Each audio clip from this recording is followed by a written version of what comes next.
Tetris is one of the biggest selling games of all time. And with good reason.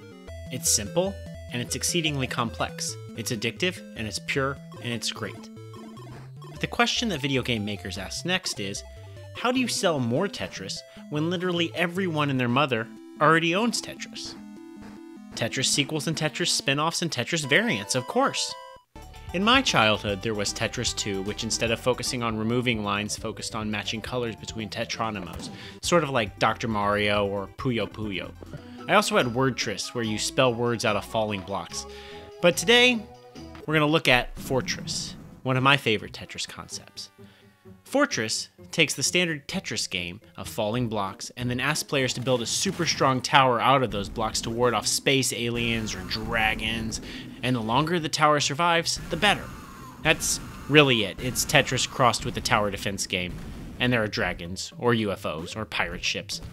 There are 4 time periods in all: prehistoric, medieval, pirate, and space. So the question is, how is it as a Tetris game? Tetris is a game that's very easy to understand immediately. Pieces fall from the sky, you stack them. If pieces stack up to the top, the game is over. Pieces can be removed by making perfect lines with no holes in them. And if you knock out multiple lines at the same time, it's worth more points. Fortress isn't that. You don't make lines, you just build and get points. When part of your base is destroyed, you lose points. When you or your opponent get to a certain score, the game is over. Its only real similarity to Tetris is that it has falling blocks that stack. The playfield is also much wider and much taller than a standard game of Tetris.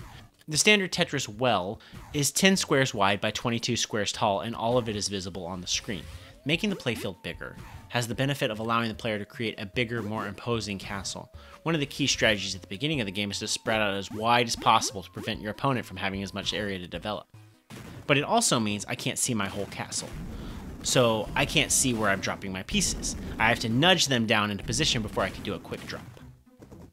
The blocks fall at the same speed throughout the whole session, so I can always put blocks wherever I want, whenever I want. So the Tetris challenge of it feels pretty bland.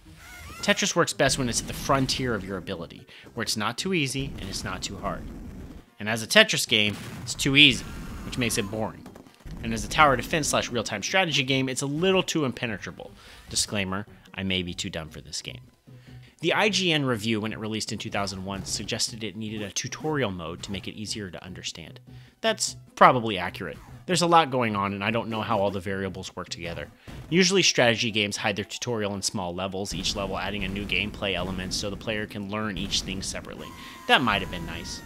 Right now, Fortress feels like, here, play this game and it'll be over in 5 minutes when someone hits the big score. On paper, I like the concept. I like Tetris, and I like building things. But every element that's not Tetris hurts the Tetris experience. At the end of the day, it's an interesting curiosity, as most of these games are. I like it well enough, but I really just would rather go back and play Tetris.